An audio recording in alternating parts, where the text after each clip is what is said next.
अस्सलाम वालेकुम viewers, I hope आप सब खैरियत से होंगे।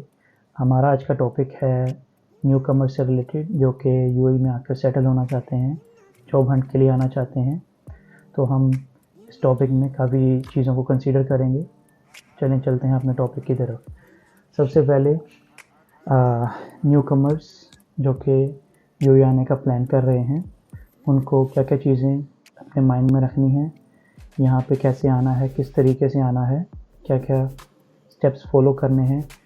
जॉब हंटिंग से लेकर डिफरेंट चीज़ें आपने कंसिडरेशन में रखनी है, लाइक आपकी अकोमोडेशन होगी, आपकी ट्रैवलिंग होगी, आपका फूड हो गया, आपका मोबाइल रिलेटेड चीज़ें होंगी। बेसिकली हमारी इस वीडियो का पर्पज़ ये है कि जो न्यू कमर्स यहाँ पर आकर सेटल होना चाहते हैं, हम उनको step by step each and everything इस वीडियो में समझाएंगे कि वो कैसे यहाँ पर आएँ, किस तरीके से क्या क्या स्टेप्स फॉलो करें और स्टेप बाय स्टेप प्रोसीजर को फॉलो करते हुए वो अपनी जॉब से। तो गाइज़, हमारा ये टॉपिक बहुत ही इंटरेस्टिंग होने वाला है, तो काइंडली इस वीडियो के एंड तक बने रहिए।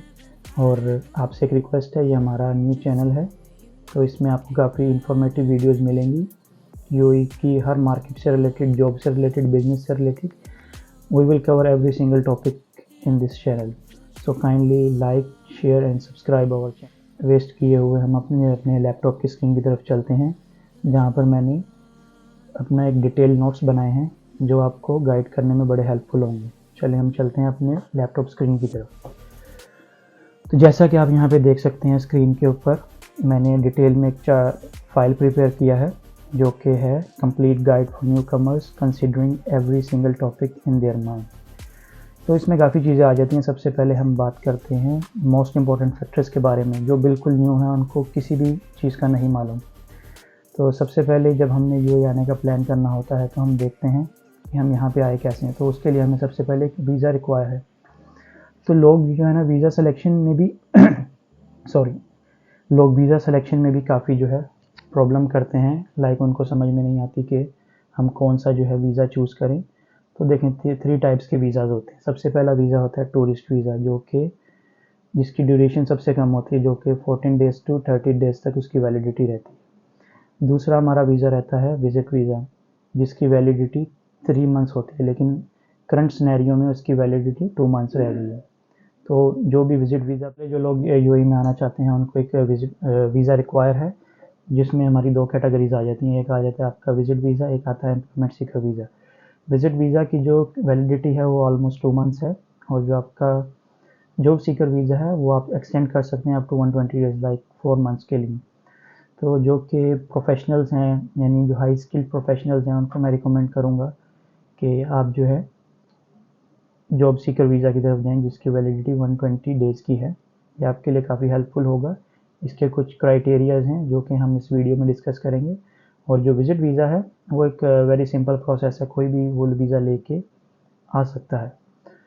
सबसे पहले जो है हम इस वीज़ा के बारे में डिस्कस करेंगे, इसको आप ले कैसे सकते हैं। इसके लिए सिर्फ जो है नॉर्मल 2 चीज़ें रिक्वायर रहती हैं। आपका एक पासपोर्ट चाहिए आपको, जो कि 6 मंथ्स वैलिड हो, और आपकी एक पासपोर्ट साइज़ पिक्चर रिक्वायर होती है। प्लस इसमें जो है आपको किसी भी ट्रैवल एजेंट से अप्लाई करना पड़ता है। इसके लिए आपको एक स्पॉन्सर रिक्वायर होता है। उसके लिए एक प्रोसेस है जो आपको फॉलो करना होता है, और आप विज़िट वीज़ा लेकर ईजिली आ सकते हैं। दूसरी हम बात करते हैं एम्प्लॉयमेंट सीकर वीज़ा की। इसमें क्या है, इसमें आपको कोई स्पॉन्सर रिक्वायर नहीं है। आप डायरेक्ट इनकी यूएई गवर्नमेंट की वेबसाइट पे जाकर आप इसको अप्लाई कर सकते हैं। और इसमें आपको टाइम पीरियड जो है कुछ ज़्यादा मिल जाता है, जो कि मेरी रिकमेंडेशन है जो बिज़नेस प्रोफेशनल्स हैं, स्किल्ड प्रोफेशनल्स हैं, वो इस वीज़ा की तरफ आएँ।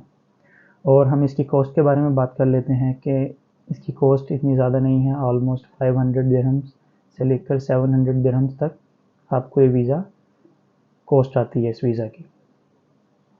तो हमारा दूसरा पॉइंट है, दूसरे पॉइंट की तरफ चलते हैं, एयर टिकट।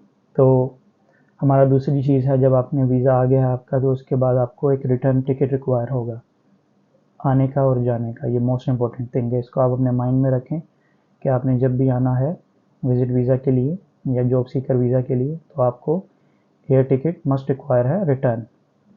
तीसरी चीज़ आ जाती है आपकी हेल्थ इंश्योरेंस। ये बहुत मोस्ट इंपॉर्टेंट थिंग है, क्योंकि जब आप किसी भी कंट्री में ट्रैवल करते हैं तो आपको पता है कि मेडिकल कॉस्ट जो है काफ़ी चीज़ें कंसिडर करनी पड़ती हैं, आपको हेल्थ रिलेटेड इश्यूज़ भी आपको कंसिडर करने पड़ते हैं।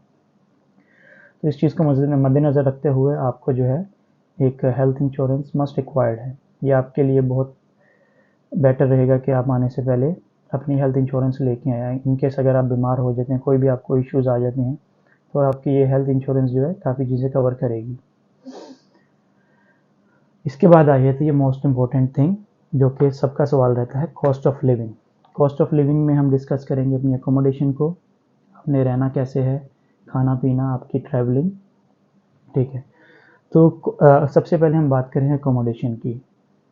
अकोमोडेशन में आपने क्या चीज़ कंसिडर करनी है। फॉर एग्जांपल अगर आप जॉब सर्च करने के लिए आ रहे हैं, तो मैं आपको यही रिकमेंड करूँगा कि आपने अपनी अकोमोडेशन आने से पहले ही अरेंज करनी है, और कोशिश करनी है कि आप अपनी जो अकोमोडेशन है वो नियर बाय बिजनेस हब्स के जो नियर बाय एरियाज़ हैं, लाइक बिजनेस बे हो गया, JLT हो गया, DIFC हो गया, जो मेन बिजनेस हब्स हैं दुबई के, या अबू धाबी में आप ले लें, सेंटर ऑफ द सिटी हो गया, शारजा हो गया।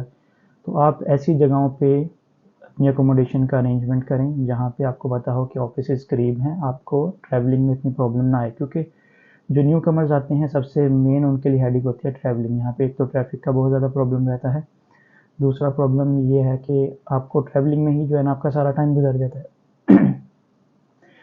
तो अगर आप जो है अपनी अकोमोडेशन को कंसीडर करेंगे properly near by business areas, तो आपके लिए काफ़ी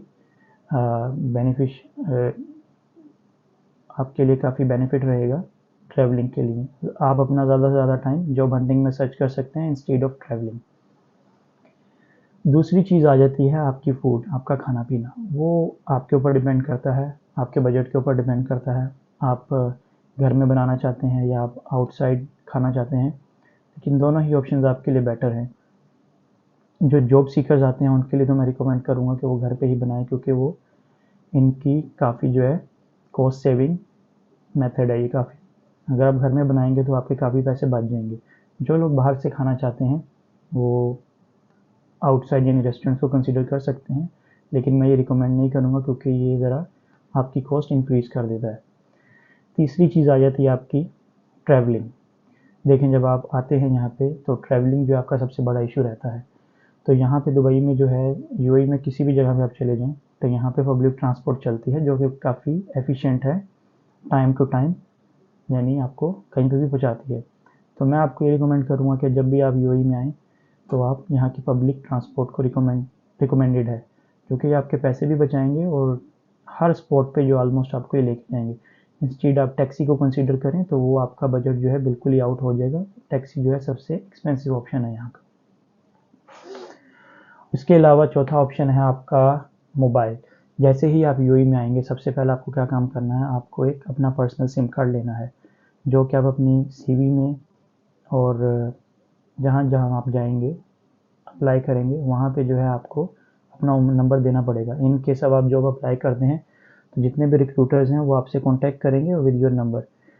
मेरी यही रिकमेंडेशन है सबके लिए कि जो भी यहाँ पे आता है वो अपना पर्सनल नंबर ले और वही CV में डालें, इंस्टेड कि आप किसी और का नंबर लेके अपनी CV में डालें। ये बिल्कुल भी रिकमेंडेड ऑप्शन नहीं है कि आप किसी और का नंबर लेकर अपनी CV में इंक्लूड करें। इन केस वो बिज़ी होते हैं या और मसले मसाइल होते हैं, तो इन केस आपको किसी की कॉल आई रिक्रूटर्स की तो आपको टाइमली रिस्पॉन्स नहीं मिल पाएगा और ये आपके लिए एक डिसएडवांटेज होगा। दूसरी चीज़ यहाँ पे देखें, एडवेंचर्स, ठीक है। फॉर एग्जांपल आपके पास एक वीक में 5 यहाँ पे वर्किंग डेज हैं, 2 दिन की जो है आपको हॉलीडे रहता है। तो मैं अब ये रिकमेंड नहीं करूँगा कि आप 7 दिन आके वीक के 7 दिन आप यहाँ पे आके जॉब हंटिंग करें। ऑलमोस्ट 5 डेज़ जो है अब अपनी जॉब हंटिंग करें और जो 2 दिन है वो रिलैक्सेशन में रखें। एडवेंचर्स लाइक आप जो यहाँ की टूरिस्ट अट्रैक्शंस हैं आप उनको विजिट कर सकते हैं अपने माइंड को रिफ़्रेश करने के लिए। आप दुबई को, अबू धाबी को, lot of places you can explore. तो उसके लिए मैं आपको रिकमेंड करूँगा कि जो टूरिस्ट अट्रैक्शंस आप उनको विजिट करें अपने माइंड को रिफ़्रेश करने के लिए। बाकी जो चीज़ है, जो वर्किंग डेज़ हैं यहाँ के, मेरी रिकमेंडेशन है कि उन दिनों में आपका टोटली फोकस होना चाहिए जॉब हंटिंग के ऊपर। आपके जो डिफरेंट चीज़ें हैं उनको आपने कंसीडर करके चलना है। आपकी सीवी हम आपको बेसिकली इस वीडियो में, आने वाली वीडियोस में प्रॉपर गाइड करेंगे कि आपने कैसे अपना सीवी बनाना है, कैसे आपने डिफरेंट रिक्रूटमेंट वेबसाइट्स हैं, जॉब हंटिंग वेबसाइट्स हैं, वहाँ पे जाके अपने आप को रजिस्टर करना है स्टेप बाय स्टेप। कैसे आप अपने जॉब्स के लिए अप्लाई करना है while considering job description, and there are a lot of things you need to consider while applying for the jobs, because majority लोगों का यहाँ पे मसला रहता है कि वो जॉब्स तो अप्लाई करते हैं लेकिन उनको टाइमली कोई रिस्पॉन्स नहीं आता, जिसकी रीज़न ये होती है कि उनको पता नहीं होता कि किन फैक्टर्स को कंसीडर करना है जिसकी वजह से आपको टाइमली रिस्पॉन्स मिले रिक्रूटर्स की तरफ से। अब हम चलते हैं कि सबसे बेस्ट जो स्टेट है, अगर आप यूएई में आते हैं अप्लाई करने के लिए, जॉब सीकिंग के लिए, तो सबसे बेस्ट स्टेट को हम रिकमेंडेड है हमारी दुबई, क्योंकि मेजॉरिटी ऑफ द यानी जो आपके रहते हैं ऑफिसेज, हेडक्वार्टर्स हैं बड़ी बड़ी मल्टीनेशनल कंपनियों के, तो वो दुबई में बेस करते हैं। तो चले हम चलते हैं कि हमारी रिकमेंडेशन है कि आप जो है अगर यूएई में आते हैं तो सबसे पहले जो है आप अपना फोकस दुबई मार्केट की तरफ रखें, क्योंकि दुबई में जो है majority of the multinational companies based करती हैं, उनके हेडक्वार्टर्स बेस करते हैं, और जितने भी मोस्टली बिजनेस सेगमेंट्स हैं वो सारे ही दुबई बेस्ड हैं। तो हम देखें अपनी स्क्रीन की तरफ आते हैं, तो यहाँ पे मैंने पूरा चार्ट बनाया है। यहाँ पे आप देख सकते हैं कि लोग यूएई में क्यों आना चाहते हैं। सबसे पहले benefits of working in UAE, इस पे हम बात करते हैं। देखें यहाँ की जो भी इनकम है वो टैक्स फ्री इनकम है। फॉर एग्जांपल आप जो भी कमाते हैं वो आपका ही है, गवर्नमेंट इसमें से कोई टैक्स नहीं लेती, कुछ नहीं लेती, तो आपने जितना कमाया है वो टोटली आपका है। उसके अलावा अट्रैक्टिव जॉब अपॉर्चुनिटीज़, बेसिकली लोग जहाँ पे आते हैं दुबई में वो इसी पर्पज़ के लिए आते हैं कि काम तो वो अपने मुल्क में भी कर रहे होते हैं, लेकिन यहाँ पे जो है हाई पेड। हमारी आगे आने वाली वीडियोस को देखने के लिए काइंडली चैनल को सब्सक्राइब करें, लाइक करें और शेयर करें।